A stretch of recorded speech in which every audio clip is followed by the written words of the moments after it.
All right, in this section, we're going to start by looking at the preliminary theory of solving linear ordinary differential equations.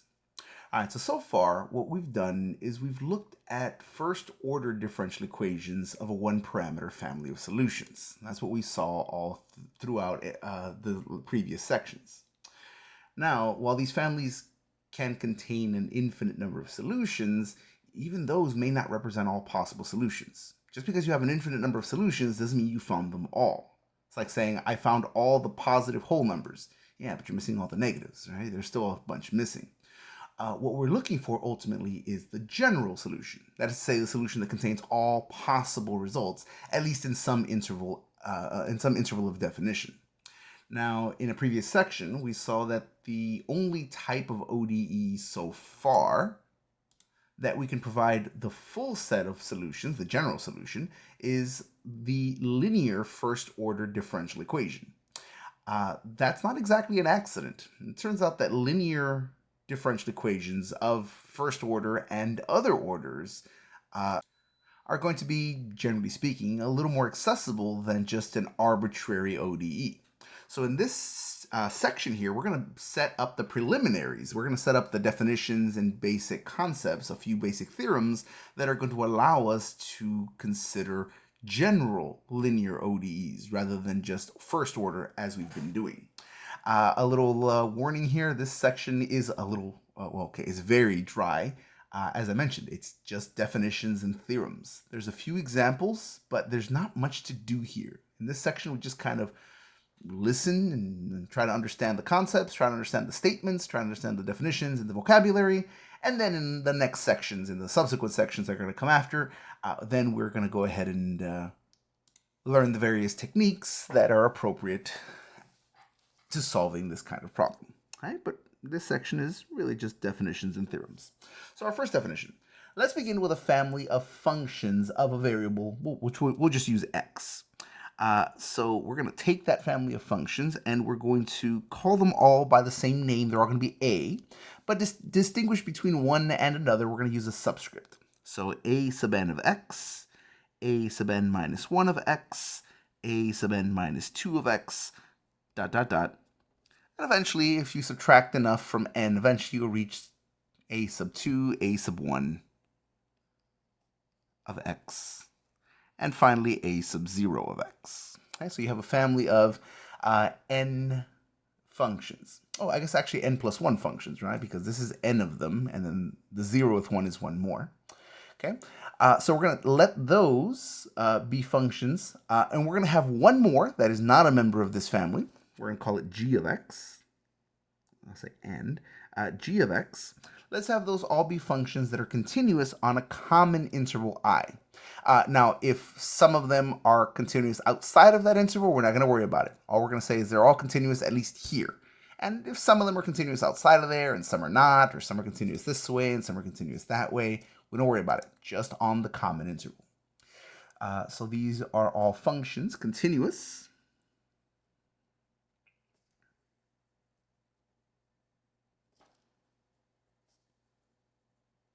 on a common interval I. Now, an initial value problem of the form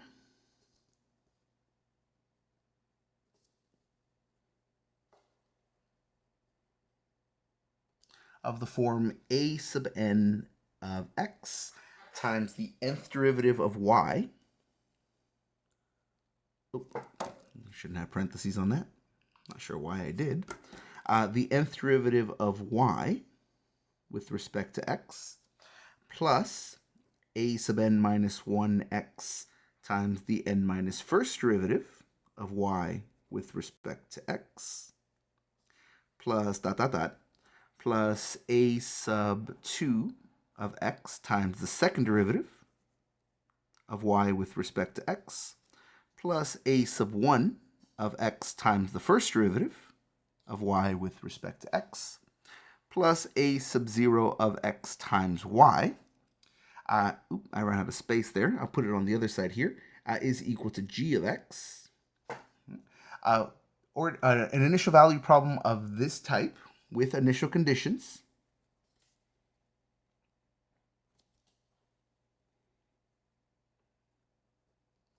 y at x naught equals y naught. Why not? Oh, why not? Y prime at x naught equals y1. Y double prime at x naught is equal to y2, and so forth and so on until you reach the last one, the n minus first derivative of y with respect to x at x naught is equal to y sub n. Right? Just like that. Oh, that's not right. That doesn't match, right? The first derivative is subscript 1, second derivative is subscript 2. So the n minus first derivative would be n minus 1. So then I guess if I wanted the nth derivative of y at x naught, that should be y sub n. Sorry, I didn't quite match that up there, did I? Okay, so an initial value problem of this type that has these initial conditions is called a linear initial value problem, and I'll abbreviate it as IVP as we have done before. A linear initial value problem of nth order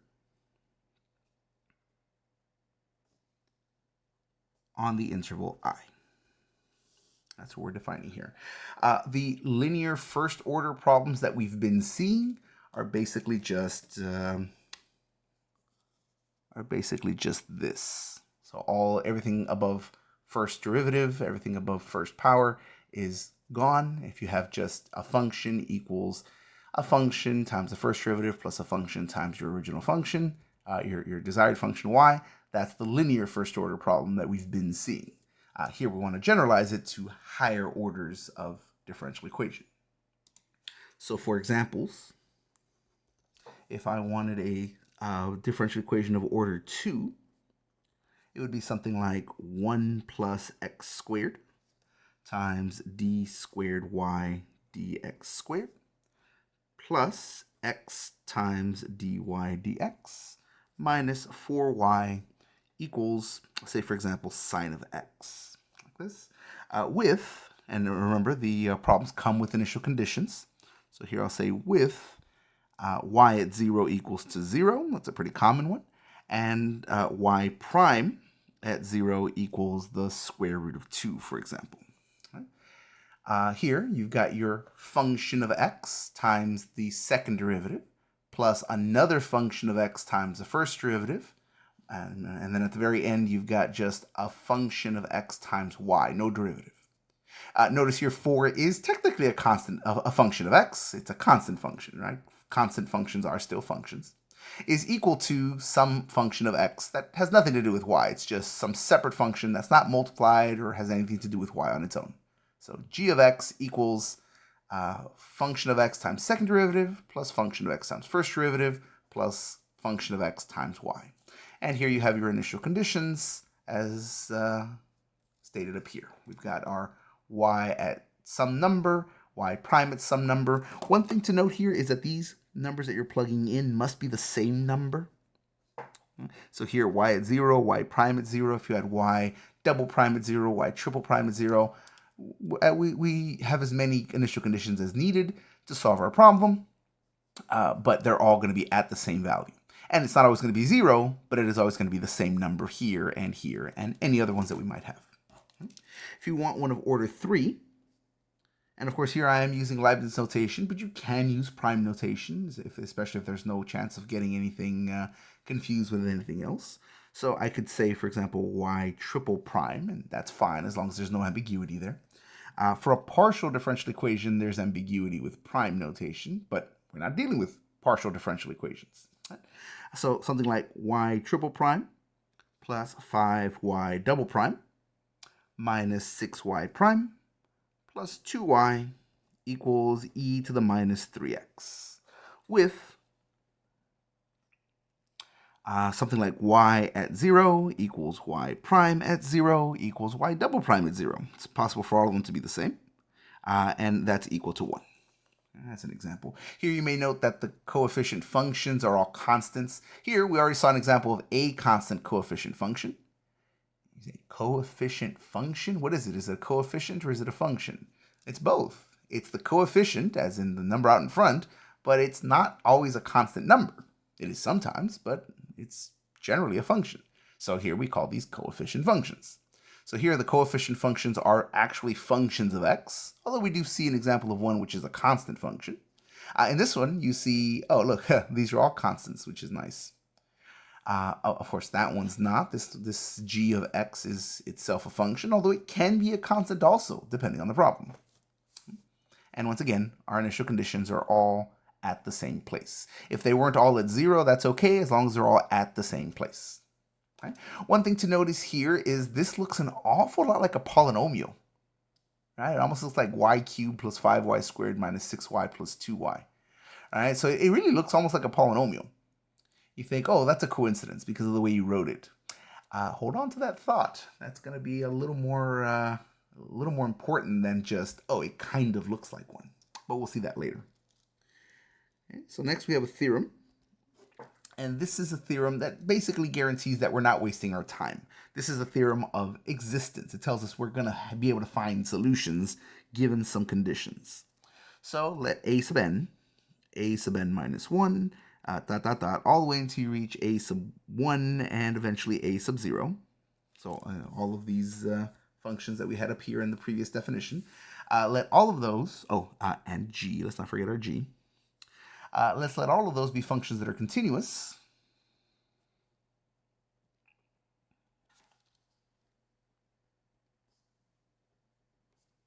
On some interval I, as required above.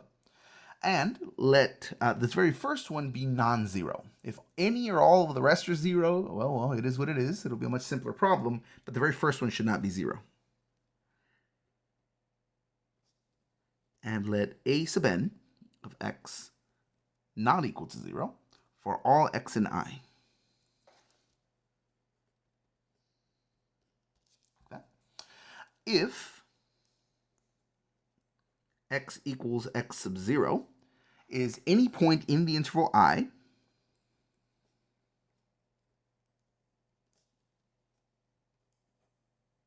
then a solution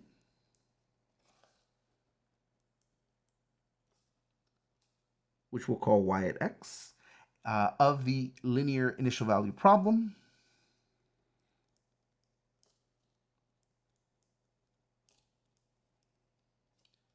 of nth order exists and is unique.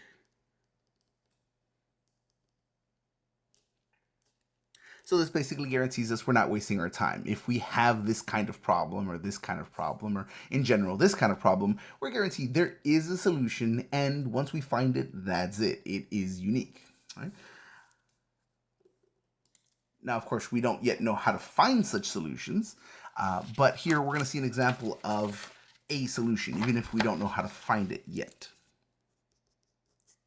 So for example, let's say I have the function y of x is equal to 5 times the cosine of 2x plus 2 times the sine of 2x plus 3x. Okay?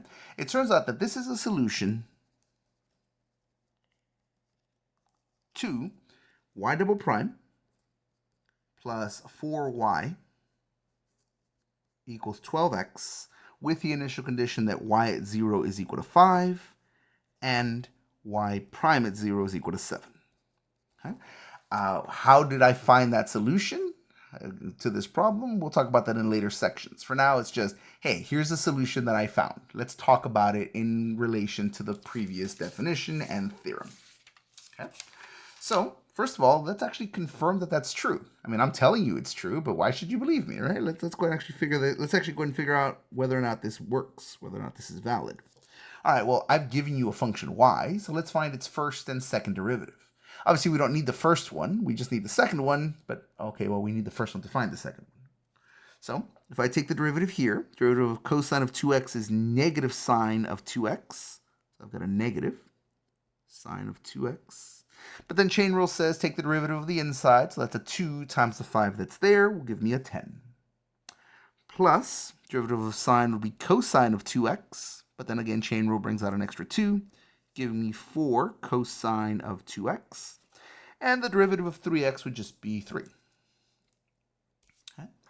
So now, I have an initial condition that tells me if I have y prime, I should be able to just plug in 0 and get 7.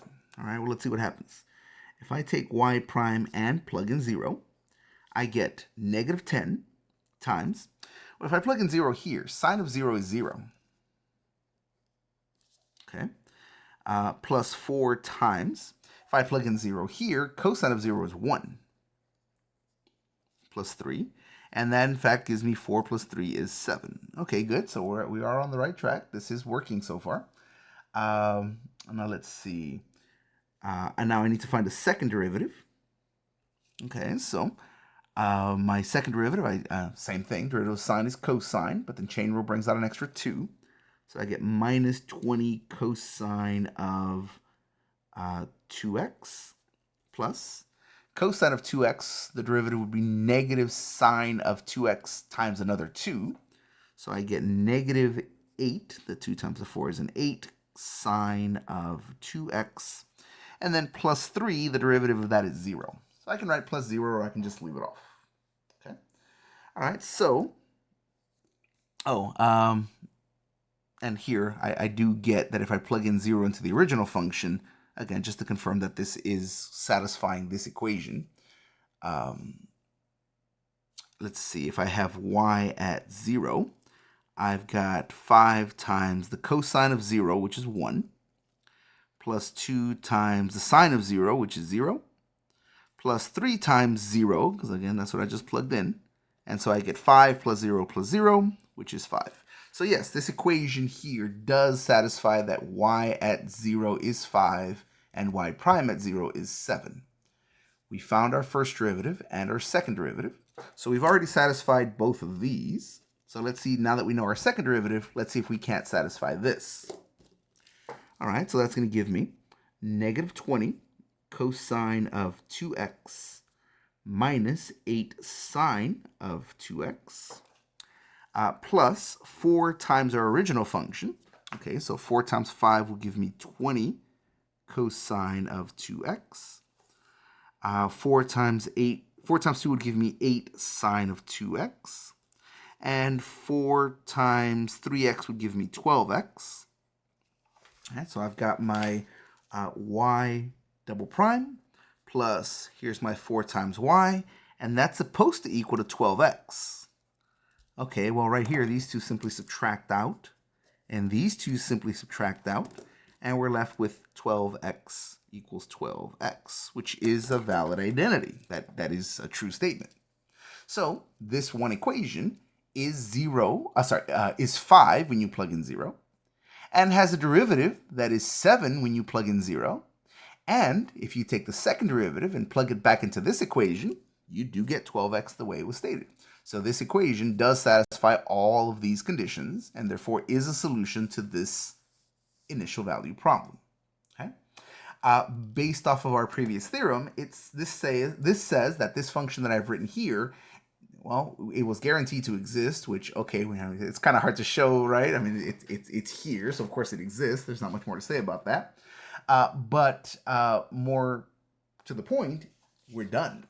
Because our theorem says, yes, we can find one. And you say, well, obviously it's right there. But more to the point, it will be unique, at least on the interval I. So here this guarantees that this solution is the only solution. This y of x is unique as found. Which is nice because we are going to have to jump through a few hoops to find these kinds of solutions. But once we find them, we know we're done. Our solution is unique as found. Okay. One thing to note is that just like with any theorem, if you do not satisfy the conditions, then the result is no longer guaranteed. What that means is, okay, our theorem says as long as you have functions that are continuous, and the first one's not 0, and we have an initial value problem where, you're plugging in the same number at each point, your x0. In my case, I had zeros here, but it can be anything as long as it's the same. As long as you have those 3 conditions met, right? Your functions are all continuous, the first one's non-zero, and your initial values are all at the same point, then you're guaranteed to have a function that solves the problem, and that function will be unique. If any of those conditions are not met, however, then your theorem is not guaranteed, meaning you might not get a result. A very quick example of that, let's say we have something like y at x equals some number times the sine of the square root of 5 times x, the x is on the outside of the square root there, plus some other number times the cosine of the square root of 5 times x. This is a general solution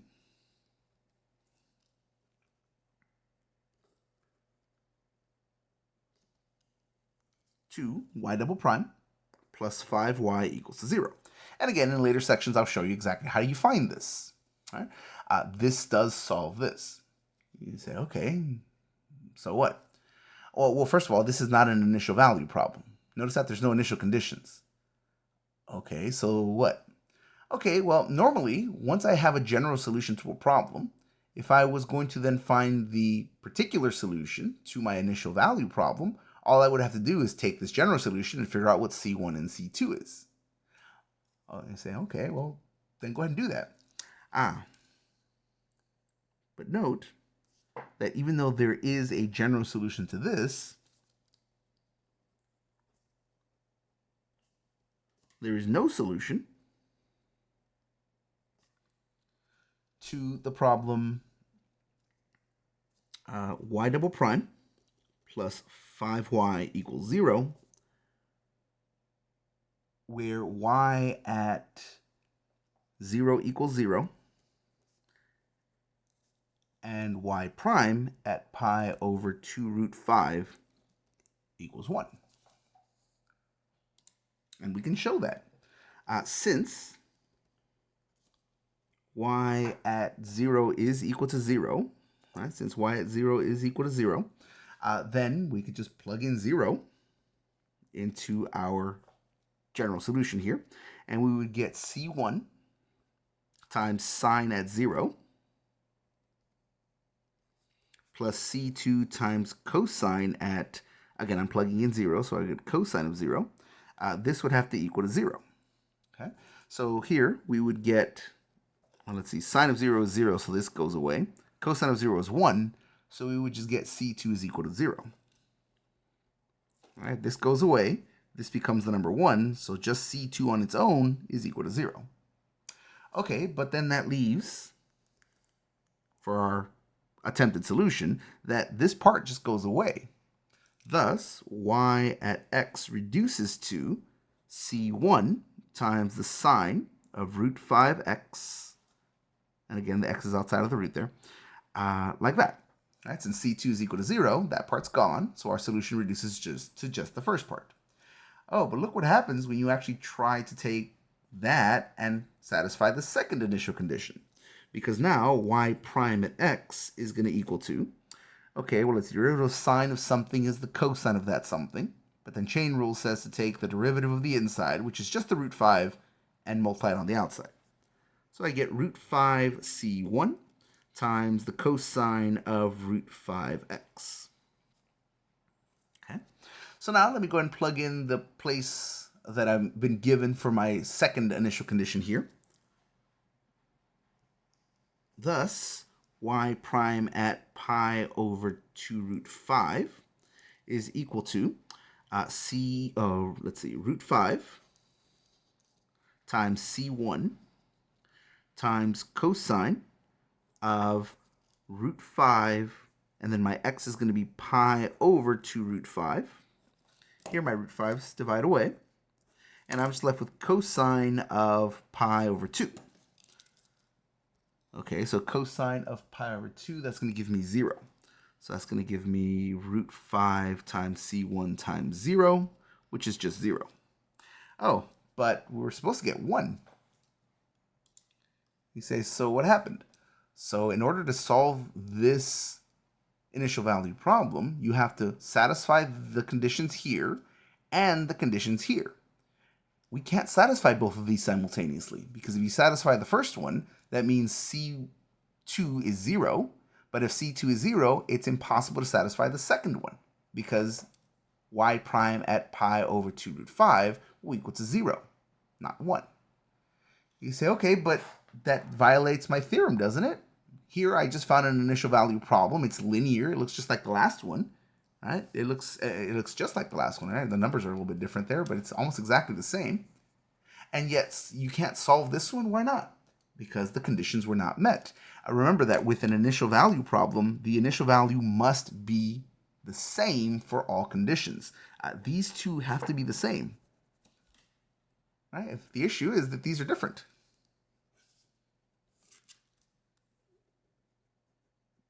And because they're different, we have violated one of the conditions of this theorem, which means this theorem does not apply. When the theorem does not apply, we might either not find a solution, or we might find a solution, but it won't be unique. There might be other ones.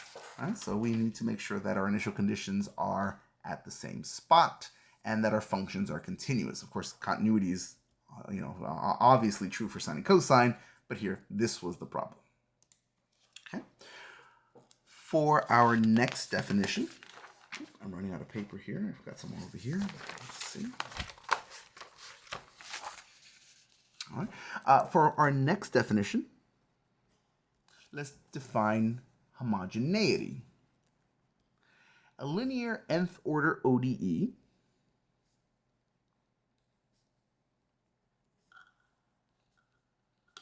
of the type nth derivative of y plus p sub 1 of x times n minus first derivative of y plus plus p sub n minus 1 of x times y prime plus p sub n of x times y equals to g of x is said to be homogeneous, homogeneous. I've heard both pronunciations. I go with homogeneous. That's the way I learned it. Homogeneous is perfectly fine as well. Whatever. It's all good. If g of x is equal to 0. So basically, you have nth order ODEs. If it looks like this, okay, cool. That's an nth order ODE. But if this one right here is specifically 0, then it's homogeneous. You say, what if it's not 0? Oh, then we call it non-homogeneous. If g sub of x is not 0, then the ODE is non-homogeneous, homogeneous, whatever. So a quick example. If I have 1 plus x squared times y double prime minus 3x times y prime plus 2y equals 0, or if I have 1 plus x squared times y double prime minus 3xy prime plus 2y equals e to the minus 2x. Notice these are identical on the left side, same coefficient functions, same powers, same signs, everything's identical on this side. Over here, one is 0, one is not. This one is homogeneous. This one is non-homogeneous. So all that matters is this isolated function, the one that is not a coefficient function, if it's 0 or if it's not. You'll see this as we go through later sections, but in general, homogeneous will be easier than non-homogeneous. However, they are very closely related. Basically, the punchline will be, I'm bad at keeping secrets, the punchline will be to solve a homogeneous problem, we'll have a technique that's, or rather we'll have several techniques that are thorough and are going to take a bit of effort to set up, but we'll be able to solve. Non-homogeneous, we're basically going to solve the homogeneous ones and then do a little bit extra to account for the fact that this is not 0.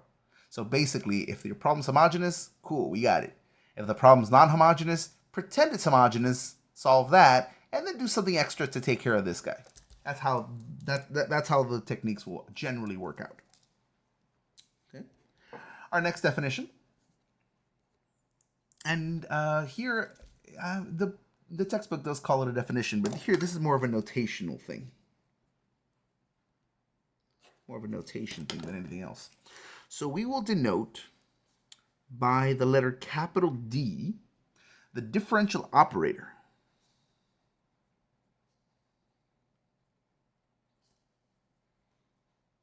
The differential operator. For those of you who've had me or have gone through my calculus sequence, Cal 1, Cal 2, Cal 3, you may have occasionally heard me use the phrase differential operator, sometimes under my breath or sometimes out loud. I never formally defined it. Up until now, you've probably just thought of, oh, differential operator. He's just saying derivative, but in a weird way, which in a way is true. But here we're going to formally define it. Let D denote the differential operator that acts on differentiable functions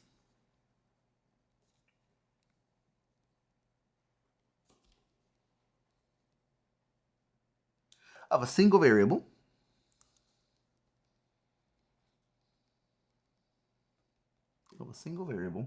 by differentiation with respect to that variable.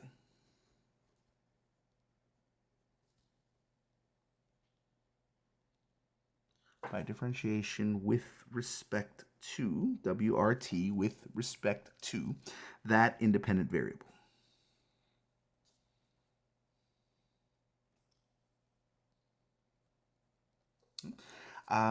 Basically, and I'll put this as a note right here, basically, D replaces d dx or d dt or whatever.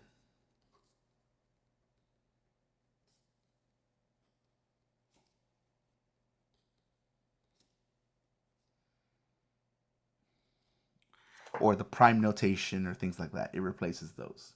So for example, if I have dy dt, I just call it dy. It's not a subscript, it's just the d is big and this is a lowercase. It's just dy. If I wanted a second derivative, d squared y dt squared, for example, this would be d dt of dy dt. This is our Leibniz notation that we've seen since calculus. The second derivative is just the derivative of the derivative. But remember, d dt or d dx or whatever are replaced by d. So you can just write this as d of dx, which almost every textbook in the world will write as d squared x. So d squared doesn't mean you're squaring anything, it means you're taking a second derivative. Okay? In general, if you have the nth derivative of a function with respect to its variable, you can write that as d to the power n of y. And again, it's not really a power, that's the notation. We're going to write it as a power. You might say, well, is there really any point to that? I mean, it's just, what, couldn't I just use prime or something like that? Or, I mean, I'm okay with using Leibniz notation. It's a little more writing, but I can.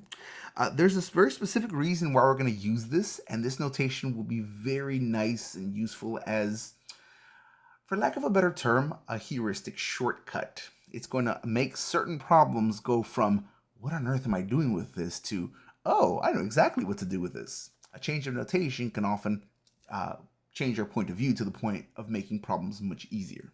Okay? But we'll see that in application in coming sections. Okay? So, definition. Let us introduce the linear operator. Again, if you've had me for calculus, any of the calculus, you've heard me use the phrase linear operator all the time.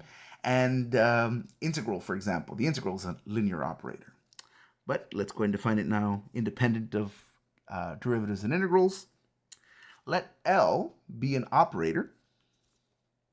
So an operator is something like square root, derivative, integral, sine, cosine. It's just something you can apply to a type of function. Let L be an operator on the class of functions.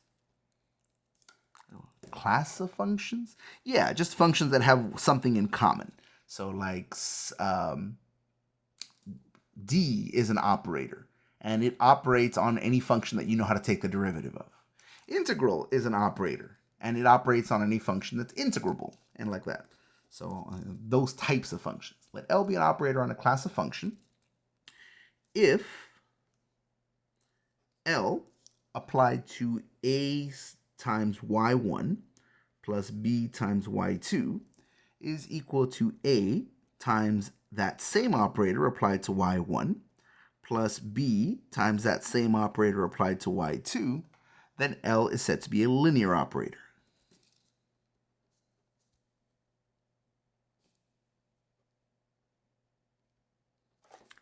Linear operator. Basically, a linear operator is one where you can split anywhere there's a plus or a minus. So split it into two. And anytime you have a constant, you can just factor the constant out. This may remind you of derivatives and integrals because they can do that as well. Where your a and b are constants and y1 and y2 are functions.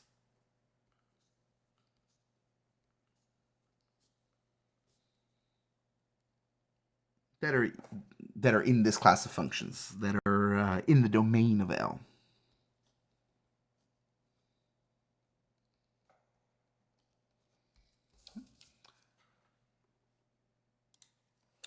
So as an example here, let's use the function that I wrote. Let's use the equation that I wrote up here. Either the homogeneous or non-homogeneous is fine. I guess I'll do the homogeneous one because I'll do the non-homogeneous one. So let's consider, for example, 1 plus x squared, and I'm just going to rewrite the one from before, y double prime, minus 3xy prime, plus 2y equals e to the minus 2x. Okay, all of these operations, I'm multiplying this y times that. And I'm also taking the second derivative of that y.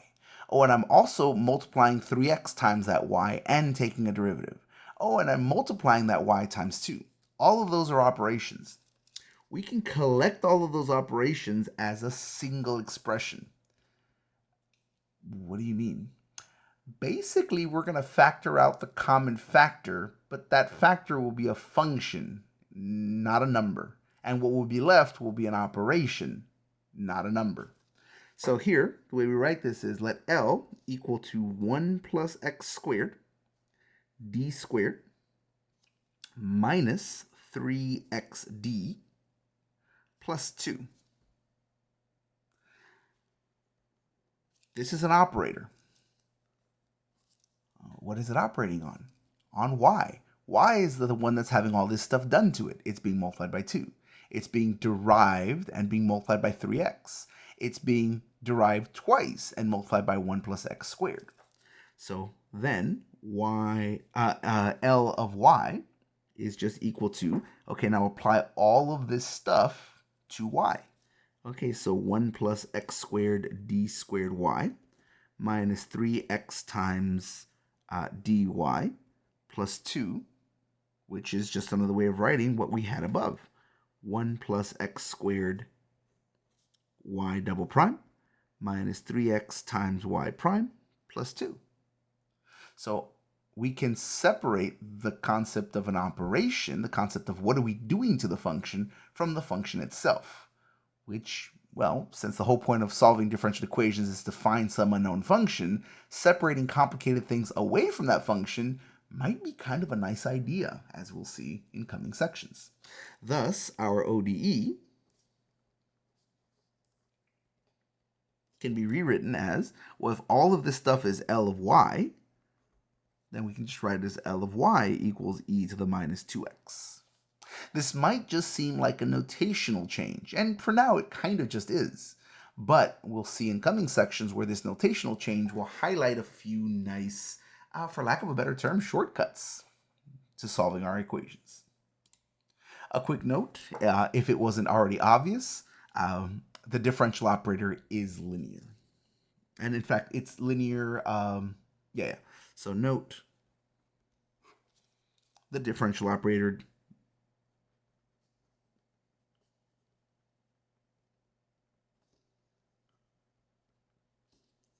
D is itself a linear operator.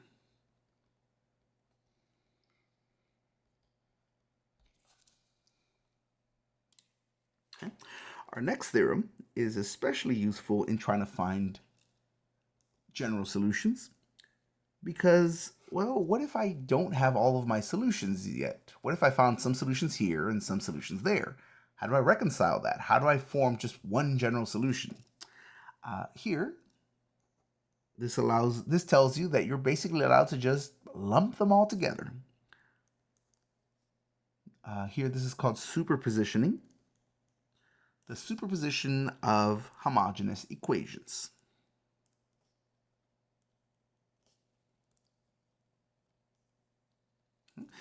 Let's say that you have y1, y2, all the way up to yk.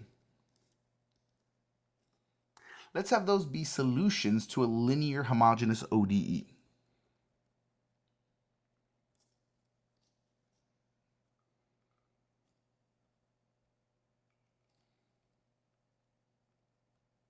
Linear homogeneous ODE. Then the function y of x, which is made up of the linear combination of these solutions, is itself a solution. C1 times y1 plus C2 times, no comma there, C2 times y2 plus plus CK times YK. The linear combination of these solutions is itself a solution.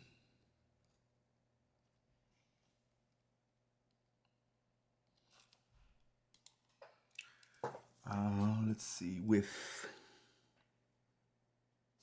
C1, C2, all the way up to CK as arbitrary constants.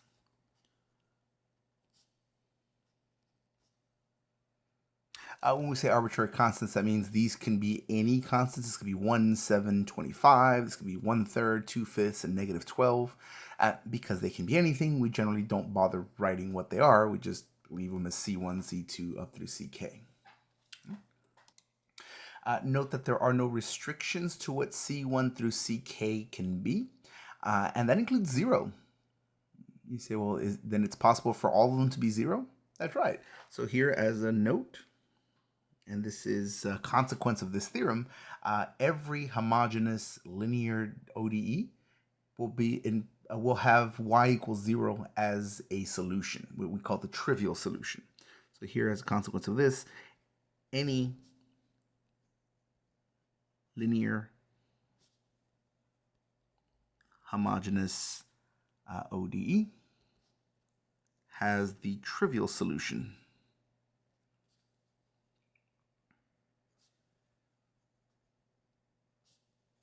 y equals 0. Also note that it's possible for all of them to be 0 except for one of them. So it could be like C1 y1 plus 0 plus 0 plus 0 plus 0, which means that, well, if you have any solution, then any constant times that solution is also a solution. Any solution has any solution and any multiple of that solution.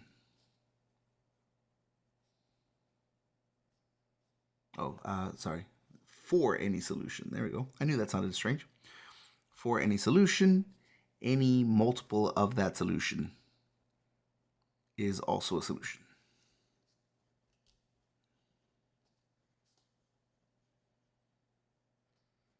I thought that sounded a little strange. For any solution, any multiple of that solution is itself also a solution. So for example, 4y double prime plus, minus 4y prime plus y equals 0. This is a second order ordinary linear homogeneous equation. So here, since y1 equals e to the 1/2 x, and also y2, which is equal to x times e to the 1/2 x, both of these are solutions. You could actually try it. You can take the first and second derivative of this, plug it in, you'll get 0. Same thing for this one. Since both of those are solutions,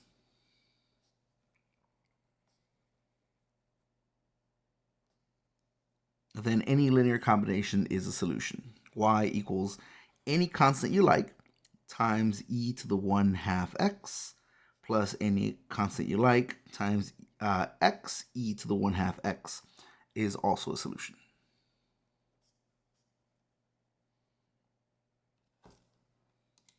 In general, the way we're going to end up using this is when we find solutions, we're not going to find them all at once. We're going to find different types of solutions and stitch them all together to form the general solution. We don't find it all at once.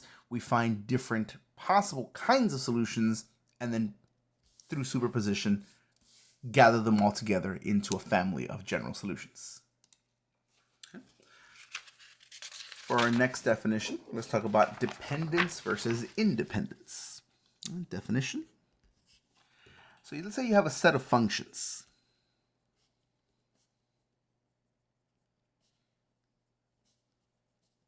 f1, f2, all the way through fn. You have a set of n functions that are all defined on some common interval. If some of them are defined outside that interval, that's fine, but there should be one interval where they're all defined.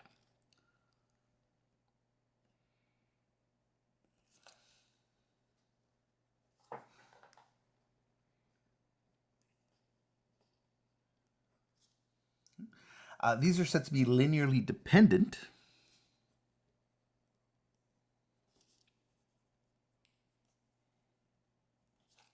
Linearly dependent if there exists a set of real numbers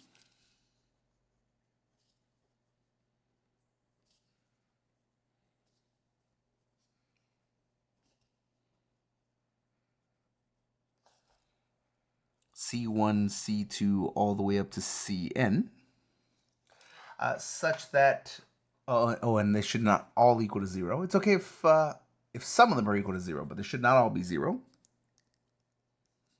Not all 0. Such that C1 times F1 plus C2 times F2 plus ... plus Cn times Fn is equal to 0. At least on your interval I. So if there is some set of numbers that you can make a linear combination of those functions using those specific numbers and get everything cancel out and be 0, then we call that set linearly dependent. On the other hand, if you cannot do that, if no such constant exists,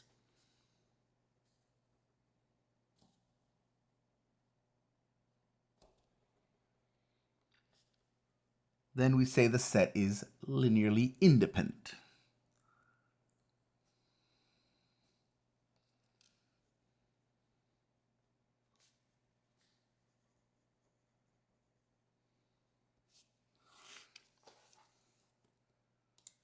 So for example, let's consider a couple of functions.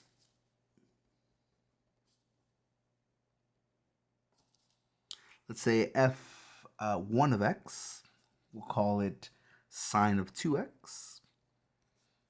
And let's take f2 of x to be sine of x times cosine of x.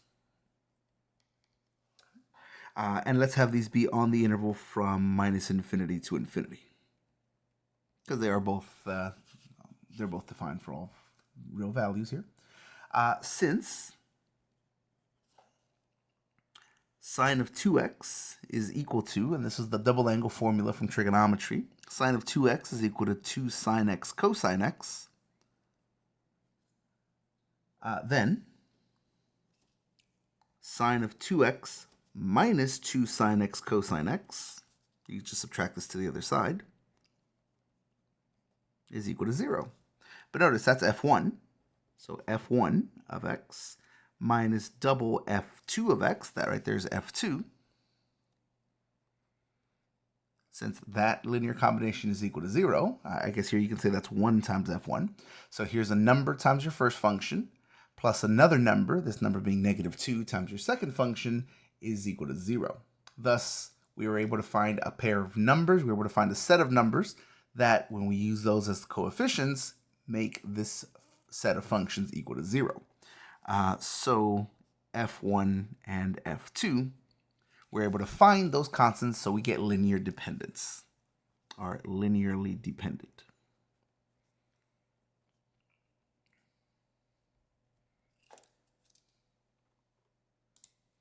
On the other hand, let's consider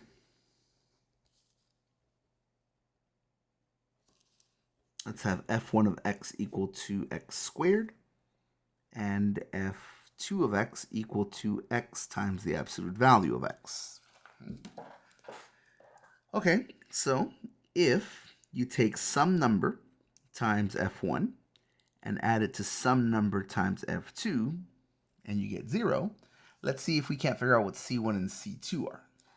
Okay, well, that's going to be c1 times, let me actually replace my f1 with x squared, and let me replace my f2 with x absolute value of x. Okay. All right, so now, if this is true, this has to apply for all values of x. All right? Here I should say on the interval from negative infinity to infinity. Okay? So if this is true, it has to apply to all values of x. So let's pick a couple of easy values of x and see if we can't use those to figure out our constants. If x is equal to 1, then we get c1 times 1 squared plus c2 times 1 times the absolute value of 1 equals 0. Or in other words, c1 plus c2 equals 0. On the other hand, if I use minus 1, okay, then I've got c1 times minus 1 squared plus c2 times minus 1 times absolute value of minus 1 equals 0. And that is to say here I've got, well, let's see, negative 1 squared is 1, so that's just 1 c1. Here, absolute value of negative 1 is positive 1. Positive 1 times negative 1 is negative 1. Negative 1 times c2 is negative c2. Okay, here if I add these two lines together, I get double c1 is equal to 0. On the other hand, if I subtract these two lines from each other, these cancel out, and I get double c2 is equal to 0. Oh, so here I get that c1 equals 0 and c2 equals 0. So in order to solve this equation here, in order to find the values for c1 and c2, I have to have both c1 and c2 equal to 0. But up here, linear dependence means you can find a set that's not all 0. So here, the only set of numbers that make this work is if both c1 and c2 are 0. It's okay if one of them is, but they can't both be. Well, the only way to make it work is if they're both 0. Oh, okay, then I'm not able to find that set of numbers that gives me linear dependence. So because there's no such numbers other than 0, 0, this set of functions would be linearly independent. So f1 and f2 are linearly independent.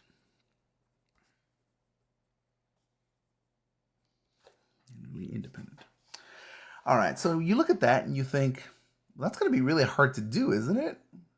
I mean, I guess it's just algebra, but there's a lot of functions out there, and there's trigonometric functions, and there's hyperbolic functions, and exponential, and logarithmic, and well, that's going to require me to know a whole lot of algebra, and it's going to require me to remember a whole lot of trigonometry, and I'm just not confident I can do that every single time.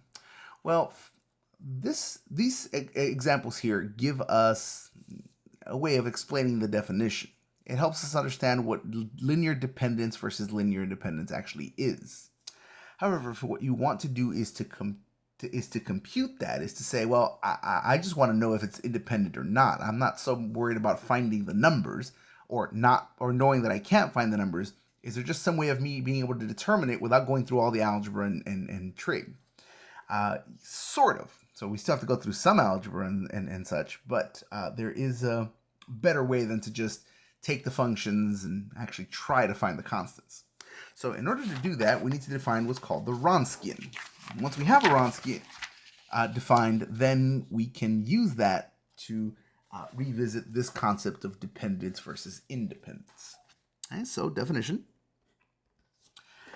Let's say you have a family of functions, just like before. We have f1, f2, all the way up to fn. Let's have those be a set of, and here we need them to be differentiable. Not just once differentiable, but differentiable up to n minus 1 times. You'll see why n minus 1 in a moment. So let this be a set of n minus first. And remember, n minus first differentiable means you can find the first derivative, second derivative, third derivative, all the way up to n minus 1. So for example, there's 50 functions, you can find up to the 49th derivative. If there's 10 functions, you can find up to the 9th derivative. If you can find more, that's fine, but at least that many.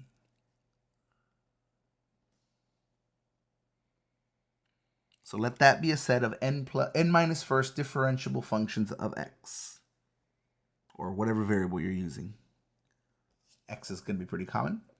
The determinant of the following matrix. So the name of the matrix is going to be W of F1, F2, all the way up to Fn. Okay, so that's the name of the function. It's W of those functions there. Or rather, that's the name of the determinant. It's W of those functions there is going to equal to the determinant of the following matrix. You're going to take your functions and line them up along the top in order. F1, F2, all the way to Fn. Okay, now we're going to take the first derivative. So this will be F1 prime, F2 prime, all the way to Fn prime. Then you're going to take the second derivative. This will be F1 double prime, F2 double prime, all the way up to Fn double prime. And the reason you need it to be up to n minus first differentiable is, you guessed it, you're going to take up to the n minus first derivative. That'll be your very last line. So this will be f sub 1. We're going to take the n minus first derivative. F sub 2, take the n minus first derivative, all the way up to f sub n, and you're going to take the n minus first derivative. And the reason we have up to n minus first derivative is so that this is now a square matrix. Because notice, this has n entries. There's n elements in the first row. Okay, well now, how many derivatives are there? Well, there's n minus 1. Oh, but there was one that had no derivative. Okay, so how many elements are there? Well, there's n minus 1 derivatives, and then one more. Okay, so then just n. So there's n elements up here, and elements along the side. So this is a square matrix, and so we can find its determinant. Okay? This determinant is called the Wronskian of the set of functions.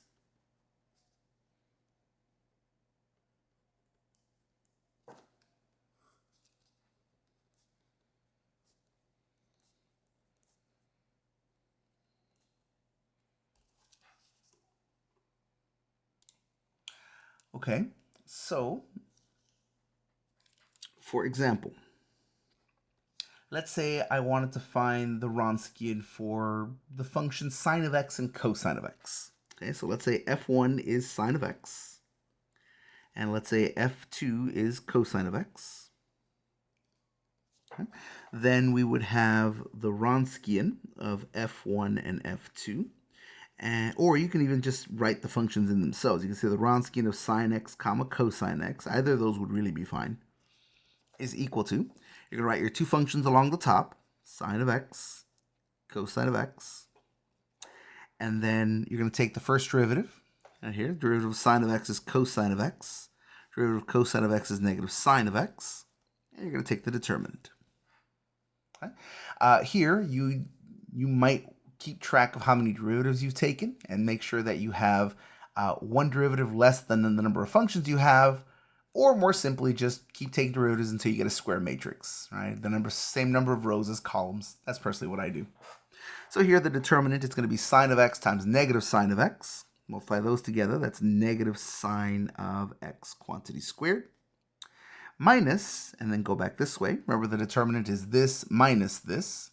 Here, cosine of x times cosine of x is going to be cosine squared of x. Here I can factor out a negative 1, giving me sine squared x plus cosine squared x. And by the Pythagorean identity of trigonometry, that's 1. So I get negative 1 times 1, which is negative 1. So the Wronskian of these two functions is negative 1. You can do this with any number of functions as long as you end up with a square matrix. So one more example here. Let's say f1 of x is equal to 1, just a constant. f2 of x is equal to just x squared. And f3 of x is equal to just x squared, but now times e to the x.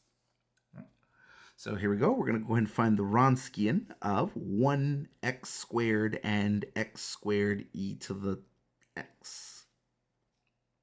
Okay. We've got three elements now.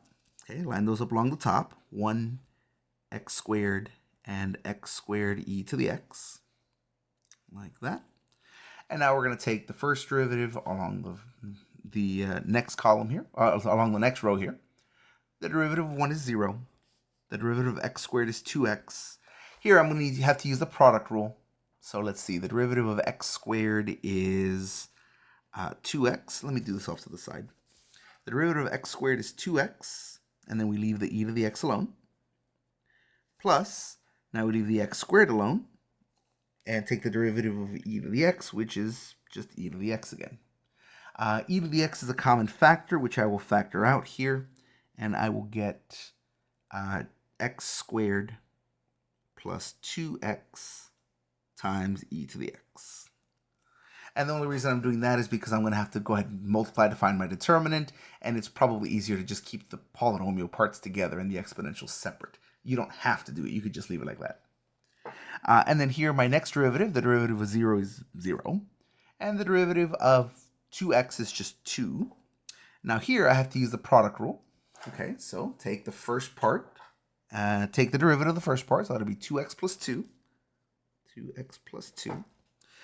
Times the second part, which is just e to the x. Plus, now leave the first part alone. That's going to be x squared plus 2x times the second part, which is e to the x. And if I factor out e to the x, I get e to the x times, and then I'm just left with this stuff. So I've got x squared plus 2x plus another 2x. So that'll be x squared plus 4x, x squared, 4x, and then plus 2.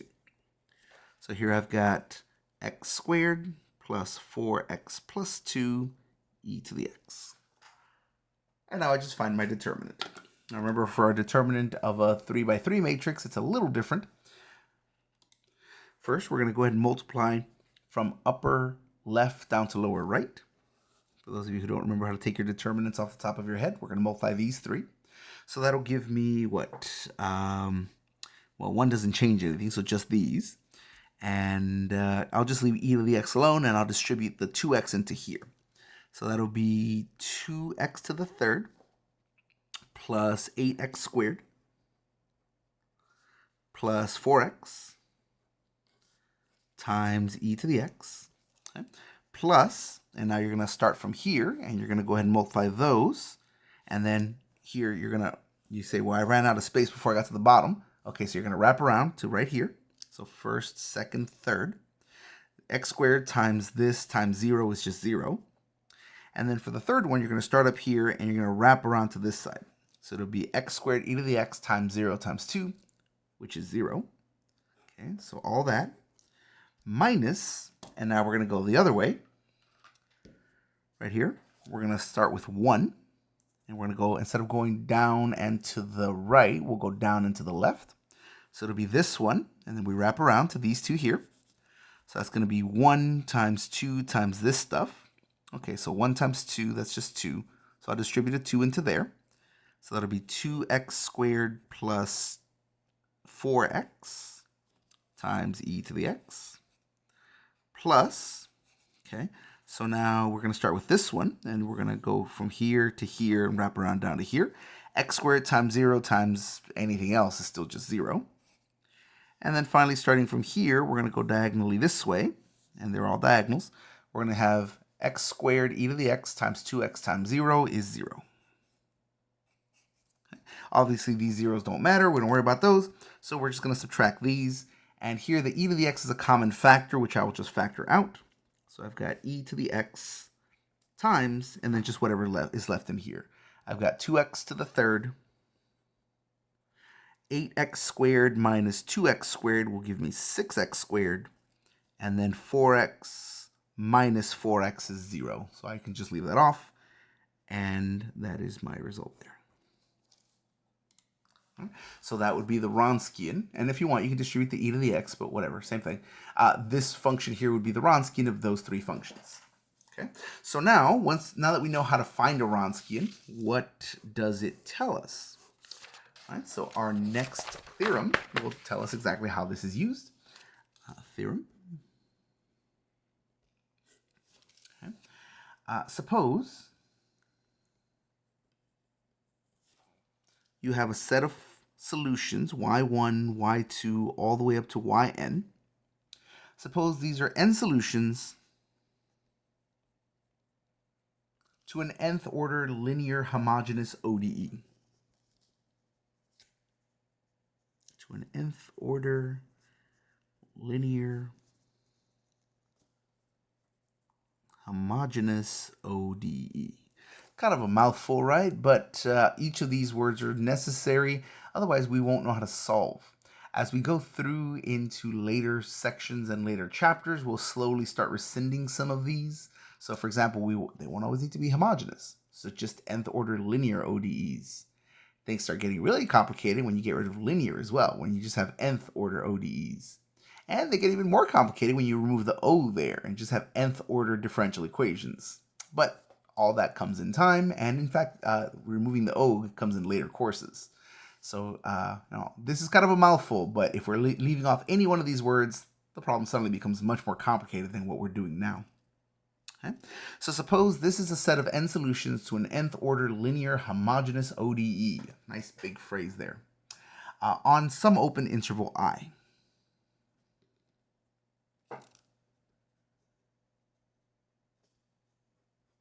On some open interval I, in which the coefficient functions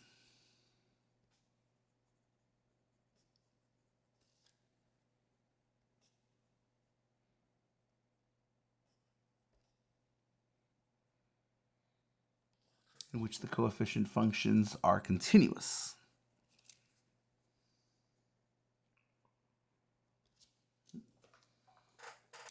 Remember what we mean by coefficient functions. The coefficient functions are just these functions here that are being multiplied times the derivatives of y and y itself. So like, for example, here, this would be the coefficient function. This would be the coefficient function. This would be the coefficient function. And here, you can see that the coefficient functions can be constants in some cases, but they don't have to be. So here, your coefficient functions are whatever, but they're continuous. Okay. Now, let w of y1, y2, all the way y2 all the way up to yn be the Wronskian of this set of solutions.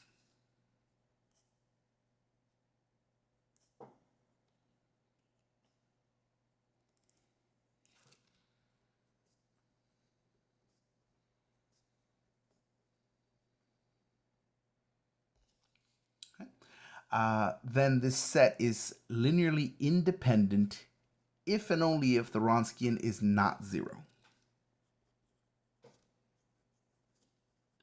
Then the set is linearly independent if that Wronskian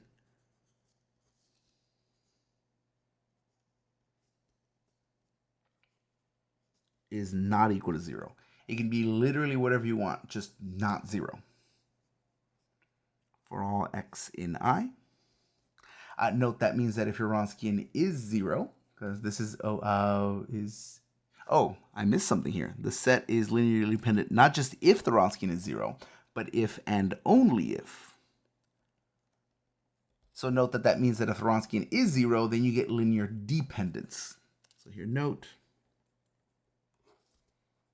w of y1, y2, all the way up to yn being equal to 0 means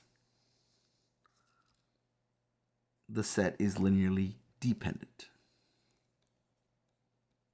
That's what if and only if means. If this happens, then you have linear dependence. If this doesn't happen, then you don't have linear dependence. In other words, you have linear dependence. Is linearly dependent. And an example of this is actually two that we've already seen. Here, we see that these two functions have a Wronskian that's -1. That's not 0. Okay, so for example, sine of x and cosine of x are linearly independent. Likewise, you have these three functions, and their Wronskian is not 0. And so these are also linearly independent. Also 1 x squared and x squared e to the x. Those are also linearly independent. So if it's anything other than 0, linearly independent. If your Wronskian is 0, that's the only time you get linear dependence.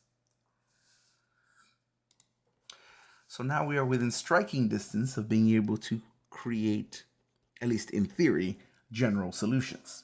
Our next definition takes us one significant step further. Any set, and this is important here, any set, this is going to make our life a lot easier. Any set of functions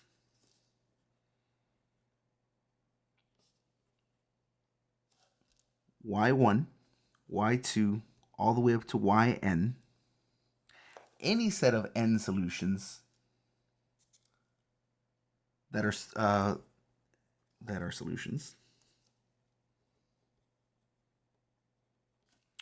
to the nth derivative of y plus p sub 1x n minus first derivative of y plus plus p sub n minus 1 of x y prime plus p sub n of x y equals to 0.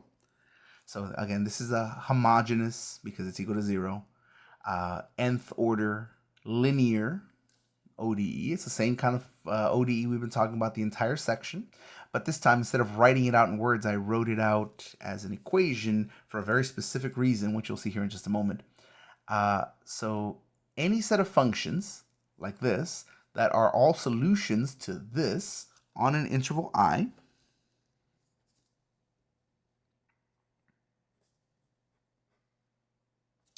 that are linearly independent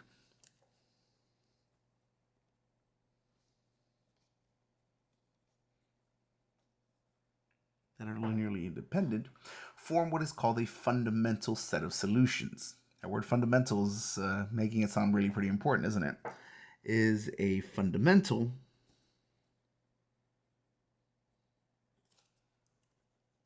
set of solutions.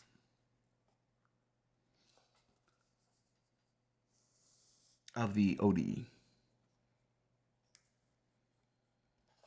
Here is why I wrote this out this way instead of in just words. Notice you have n solutions here. Notice you have an nth derivative. Those have to match. If you have a differential equation that goes up to the 5th derivative, you have to have 5 solutions. If you go up to the 30th derivative, you're going to have to find 30 solutions. The nice part is any set of solutions will work. You don't have to look for any particular solutions. You can sit there and find, let's say, for example, this is a 5th degree equation. You can find 5 solutions, and we don't care what they look like, where they come from, or how you found them. You could have stumbled upon them by accident. It doesn't matter. As long as you have, for a 5th degree ODE, linear ODE, if you have 5 solutions, as long as they are linearly independent, they form this fundamental solution set. Okay, but why is that important? Because of our next theorem here. Because this fundamental set of solutions forms the general solution via superposition. Here, this theorem states, let y sub 1, y sub 2, up to y sub n, let that be a set of fundamental solutions. So like this, there's a number of them equal to the degree of your problem, and those solutions are linearly independent. Okay, so let's assume you have both of those things. Let this set be a set of fundamental solutions. I said that backwards. Be a fundamental solution set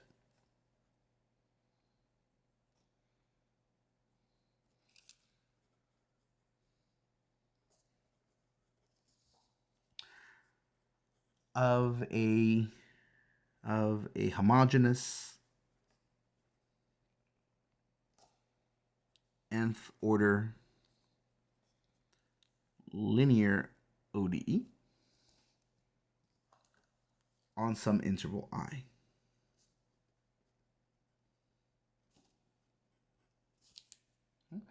in which our coefficient functions are continuous. So we're satisfying all the conditions that we had before.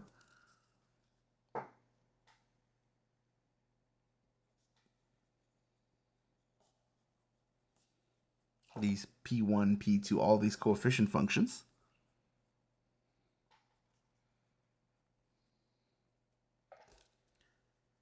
are continuous.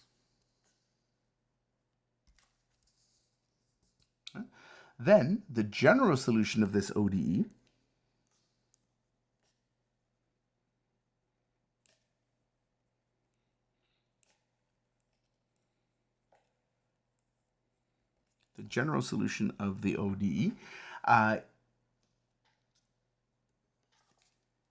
is y equals c1 times y1 plus c2 times y2 plus dot dot dot all the way up to cn plus cn times yn.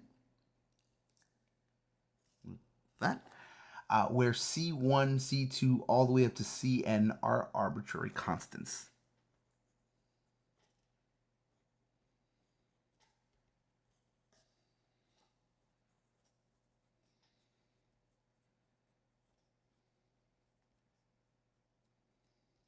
So if you can find, so let's say you have a fifth degree homogeneous linear ODE, then all you have to do is find 5 solutions that are linearly independent. We don't care where you find them, what they look like. My 5 solutions can look different from your 5 solutions. Everyone in the room can get a different set of solutions. Doesn't matter. As long as you find 5 solutions, in the example of a fifth degree problem, as long as you find that many solutions that are all linearly independent, then stitching them together by superposition will give you the general solution. That does suggest that general solutions might look different from one person to another. It might like, oh, I found these solutions and you found those. Yeah, that's okay. They're all equivalent, even if they're not written exactly the same way. In either event, this shows us, at least from a theoretical standpoint, how to form general solutions. As long as we have that appropriate number, n solutions for an nth order problem, and they're all linearly independent, their linear combination is what we are going to be after. Finding those solutions may or may not be easy, but we'll talk about those in coming sections. A simple example of this. The set sine of x and cosine of x. This is a set of fundamental solutions. Oh, I keep saying that backwards. It's not technically wrong, but I do want to keep the same vocabulary that we've been using. Is a fundamental solution set.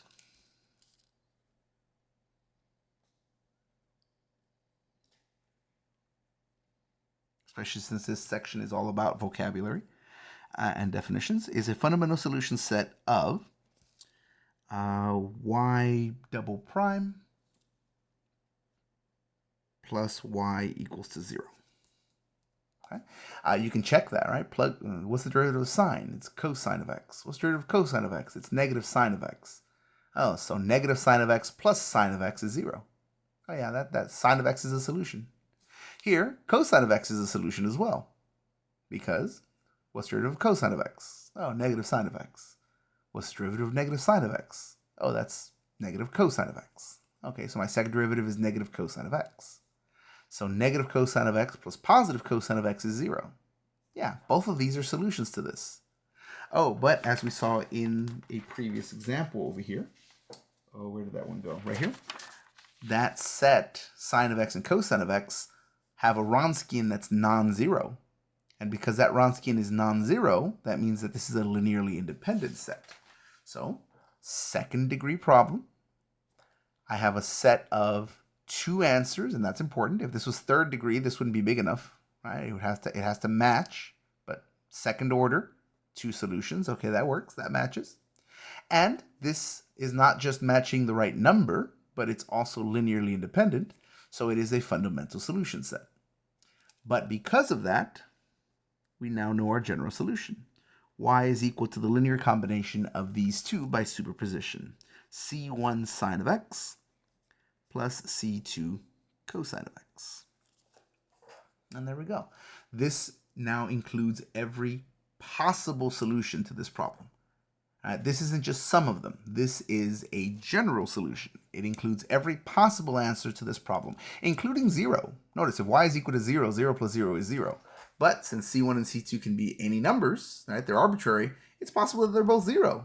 Oh, in which case 0 plus 0 is 0. Yeah, that's the trivial solution. So this includes 0, but it includes any other combination of sine and cosine as well. And this does give us all possible answers according to our theorem. That is the general solution.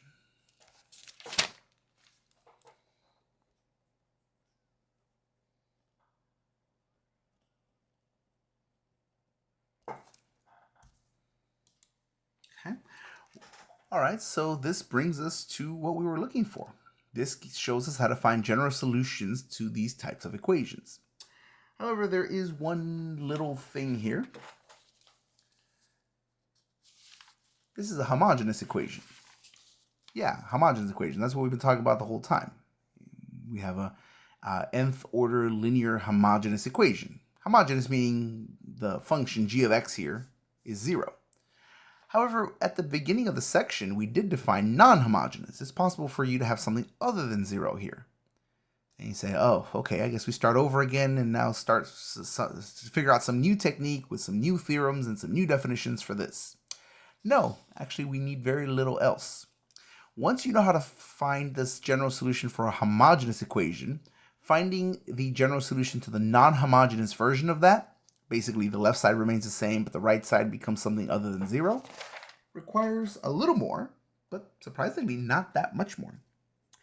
Well, the other little piece that we need is given to us in this definition.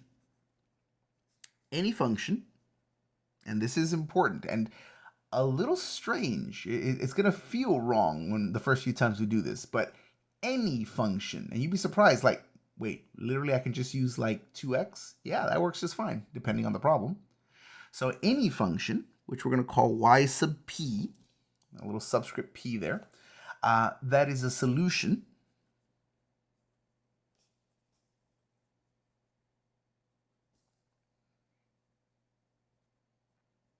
of the nth order ODE. That looks like y, the nth derivative of y plus p sub 1x times the n minus first derivative of y plus plus p sub n minus 1 of x y prime plus p sub n of x times y equals g of x, so not 0 this time, for the first time since we first defined it. So any function that is a solution to this non-homogeneous version without arbitrary parameters, meaning there shouldn't be C1s and C2s in your answer. It should be a single answer, which is what's going to make this feel wrong at first. Without any arbitrary parameters,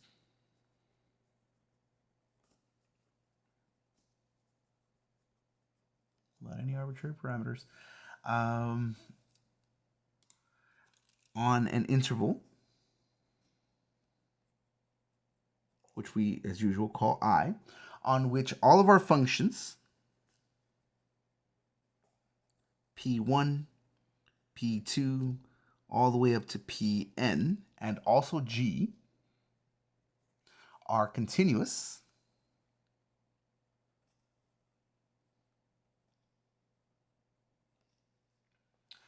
this is called a particular solution.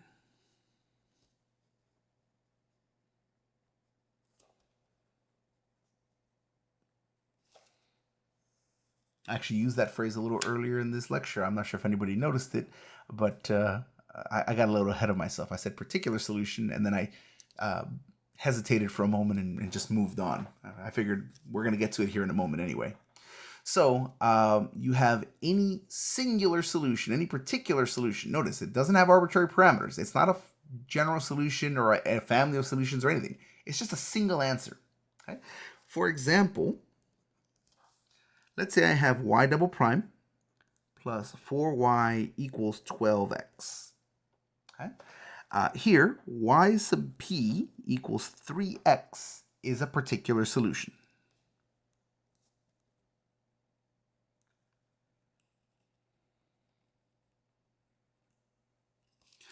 Notice right here, there's no arbitrary constant. It's not like saying, okay, well, some multiple of x. No, it's literally just 3x.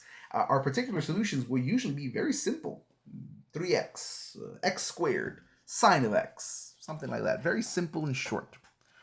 You can always check, of course, that that's true, because right here, y sub p prime, that would equal to 3, and y sub p double prime would equal to 0. And if you plug those in right here, y double prime is 0, plus 4 times your y is 3x. And it almost feels like cheating, but yeah, 0 plus 4 times 3x does equal to 12x. So yes, this is a particular solution. You say, okay, that's not a general solution, right? No, not at all. It's just a single little solution to this problem. There's got to be infinitely many others, but we found one. Believe it or not, that's all we need, according to our next theorem. So theorem, let P1, P2, all the way up to Pn, and also G, let's have those be functions that are continuous on an interval I. Functions of x, I should say. They're continuous on an interval I. And let's say y sub p, let's have that be a particular solution. Any one, doesn't matter which one, as long as it works. Any particular solution. Particular solution of a non-homogeneous ODE. Let me write that one out then. So y, nth derivative of y plus n minus first derivative of y times, I wrote it backwards. Usually their coefficient functions go first, yeah?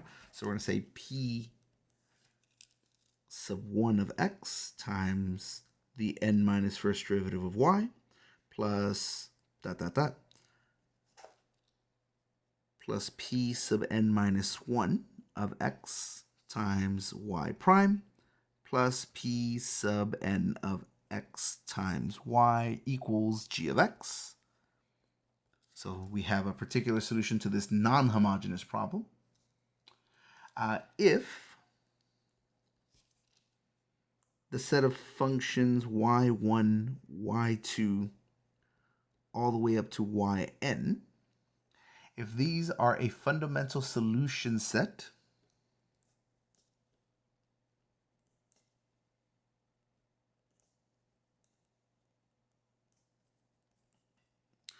of the nth derivative of y plus p sub 1 of x times the n minus first derivative of y plus plus p sub n minus 1 of x times y prime plus p sub n of x times y equals 0.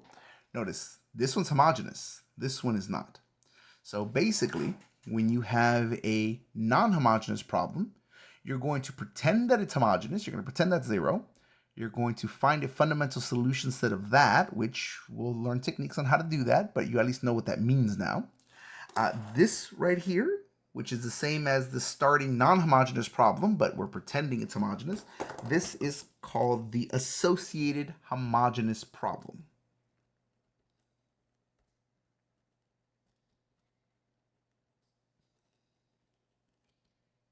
This is called the associated homogeneous ODE. Right here. It's basically what you get when you say, okay, yeah, I know that's non-homogeneous, but let me pretend it's homogeneous for a minute. Right. So if we find a fundamental solution set of the associated homogeneous ODE, at least as long as you're on the interval I, then the general solution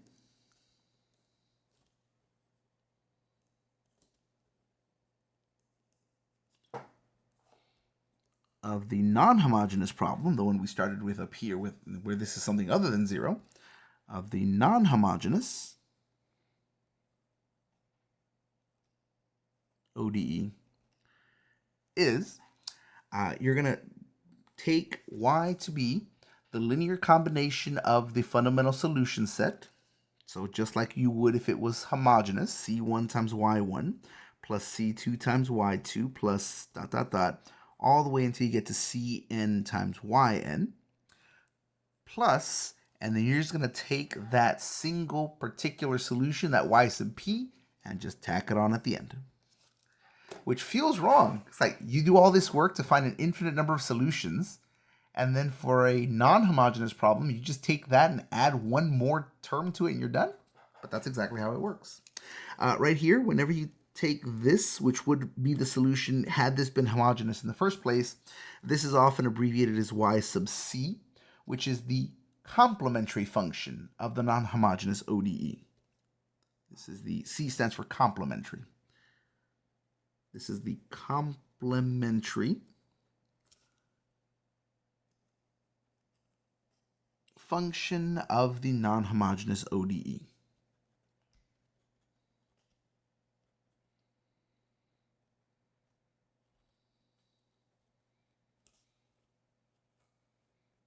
So y sub c on its own is the solution to the homogeneous case. Y sub p is any random solution to the non-homogeneous problem. It's a particular solution. And if you add those together, that's the general solution for the non-homogeneous problem.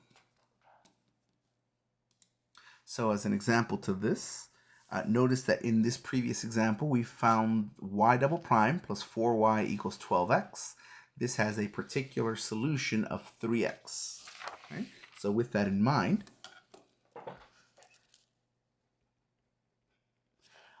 we're going to go ahead and solve y double prime plus 4y equals 12x with the particular solution already known to us here. So we can just take that as is. We know that'll work. So here, I'm going to write this to the side so I don't have to keep flipping back and forth. Y sub p is equal to 3x. There's nothing that says that's the only particular solution. There's probably lots of others, but 3x works, and that's all we need. We need something that works. Okay. So now the way we solve this is we consider the associated homogeneous problem. The associated homogeneous problem is y double prime plus 4y equals to 0.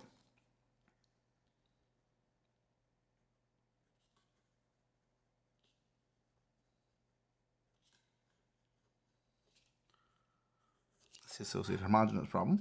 Now, of course, we haven't really gotten into solving these problems in general, so for now you're going to have to take my word on this, although this is one of the first few problems we're going to learn to solve in coming sections. But for now, we're just going to go ahead and I'm going to ask you to take my word on this. This has a fundamental solution set that looks like cosine of 2x, sine of 2x.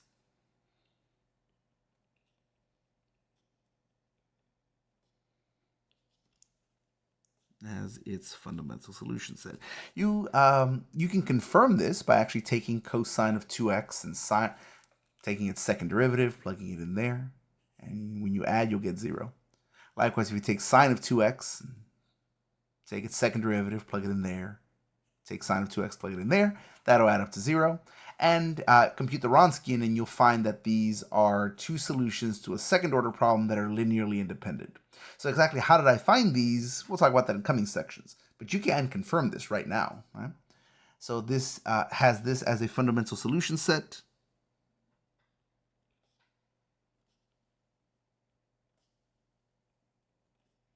So what we call y sub c, which again, that's what's called the complementary solution, the complementary function, that's going to be the linear combination of these.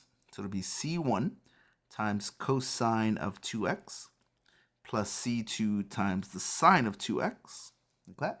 And so the solution to the non-homogeneous problem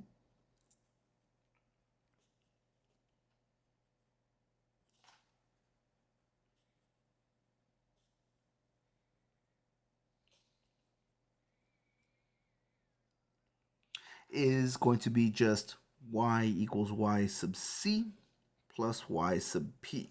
We know y sub c is here, y sub p we found in the last example, and so we get our results. We get c1 cosine of 2x plus c2 sine of 2x plus 3x. And this would be our general solution. This includes every possible solution that can exist for this non-homogeneous problem. We are going to have to learn some techniques on how to find these fundamental solution sets, but at least we know what they are now. We know what we're looking for. We're going to have to discuss techniques on how to find particular solutions, but at least we know what they are. We know what we're looking for. And once we can find enough techniques to find these reliably, stitching them together is nothing more than adding the results to get your general solutions. All right?